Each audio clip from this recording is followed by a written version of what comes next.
Hi everyone, and thanks for joining us for our last breathing and meditation week with our Kids Wednesday Wellness series.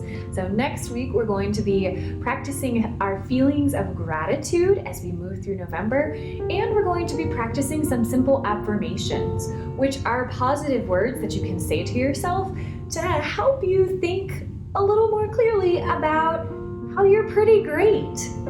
But today we're going to be doing one more breathing technique that kind of ties into focused, meditative breathing. And we have another wonderful story from Tom Percival all about feeling angry and getting upset and just needing a roar every now and then. So let's start by finding a nice, comfortable position on the floor.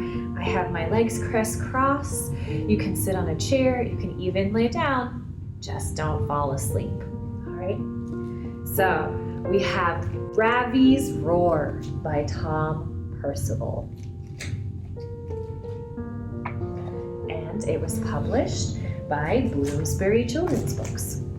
So Ravi's Roar. Ravi was the youngest and the smallest in his family. Everyone was bigger than him. Even Biscuits the dog. Most of the time, being the smallest was great. But sometimes, just sometimes, it wasn't. So one day, Ravi and his family went on a picnic. There was a race to the train. Guess who came last? Ravi. Everyone else got a comfy seat, but Ravi had to squeeze in with Dad and Biscuits. Then Biscuits made a bad smell. When everyone got to the park, they played hide and seek. It was meant to be fun, but Ravi couldn't find anyone.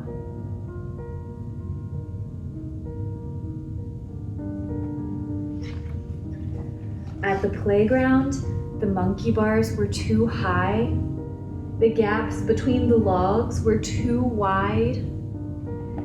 And when Ravi wanted to go on the big slide, the man said, "Sorry, son, you're too small."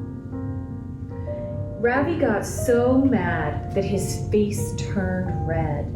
But then Dad said, "Come on, let's get ice cream." Everybody ran off. Guess who came last? Ravi.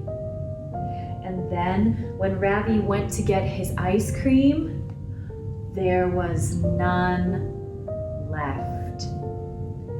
Well, that really did it. Ravi was furious. He growled and a stripy tail popped out the back of his shorts. Then he sprouted 2 furry ears, sharp pointy teeth, and stripy orange fur. Ravi had turned into a tiger. The tiger took a huge deep breath and then roared. Ravi's brother looked a bit nervous and handed the tiger his ice cream. When the tiger went to sit down, there were no open benches, so he roared and everybody got out of the way. It was great being a tiger. The tiger did all the things that Ravi couldn't. He swung across the monkey bars, he leaped across the logs, he even slid down the big slide. Nobody dared to say no. So the tiger went wild.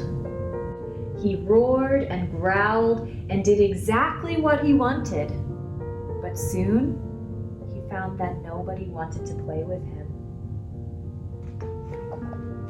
Suddenly, the tiger felt a bit sad and nowhere near as angry. But In fact, he couldn't quite remember what had made him so angry in the first place. "I'm sorry," said the tiger in a quiet voice. And when he said that, everything felt better. "That's okay," said Dad. "Good job for saying sorry." Then, without even realizing, Ravi became a boy once more.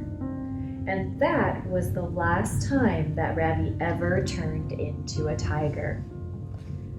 Although, every now and then, he did have a bit of a growl.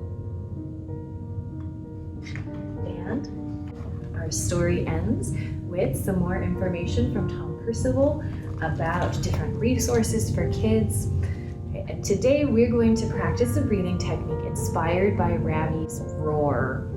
Now, this technique is actually not used so much to calm down, although being a controlled breathing exercise, it does kind of help you self-regulate and take a minute to be more mindful and think about your body and kind of step away from how you're feeling. So if you're feeling really angry, this can still help you to kind of push that anger away a little bit.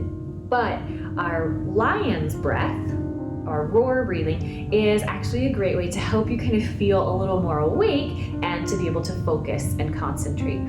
So for our lion's breath, we're going to sit on our knees. So I'm going to show you from the side. We'll tuck our toes under our bodies, and for this one, it feels a little silly, but it's really fun. We're going to breathe in through our nose and look up to the ceiling or the sky. When you breathe out through your mouth, but we'll also curl your tongue down and make a ha sound as you breathe out. So that's kind of like your roar. Let's try it. So breathe in through your nose,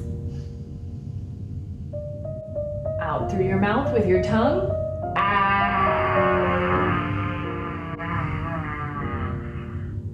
In through your nose, out through your mouth.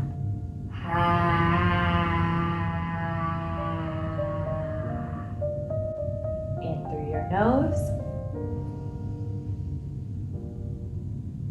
out through your mouth.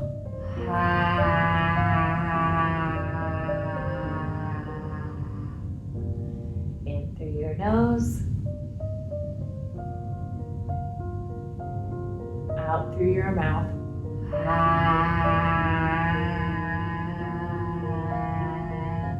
And let's do one more with a big roar. In through your nose. Big roar out through your mouth.